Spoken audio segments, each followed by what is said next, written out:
Let's have by a cheery round of applause, how many of you have had a near-death experience on the T? Seriously? Yes. Okay.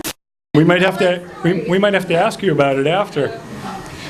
There was a story, I believe I read it in the Metro this morning, that a woman died in Malden Station yesterday morning. She fell. They don't know if it was a suicide, if it was an accident. They're still trying to determine that. And I believe she's the second person within about a month to die in Malden Station. And when I read a story like that, I think, how does this happen? I've been riding the T for about a quarter of a century. And how do people just fall on the tracks and get killed? And then I realized I have a little bit of insight into that. Years ago, when I was a Somerville resident, I'm not anymore. I was for 9 years, but I did move out of Somerville. I lived in the Davis Square area. You lied to me? Sorry. I'll make it up to you.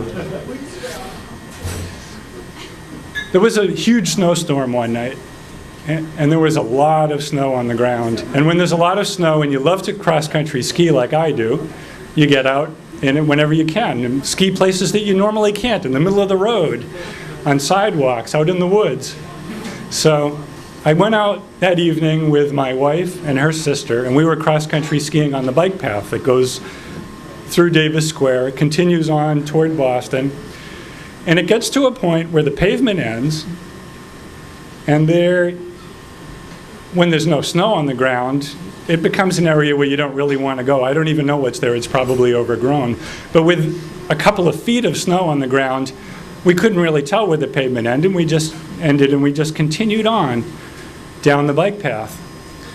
And we were going along, and all of a sudden, there was the Polar Express.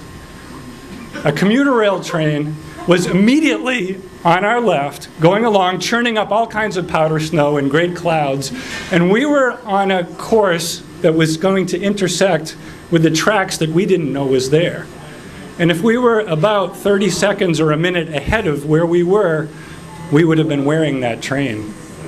So now, when I pick up the Metro and I read a story about somebody who's fallen on the tracks, and I think, how could that possibly happen?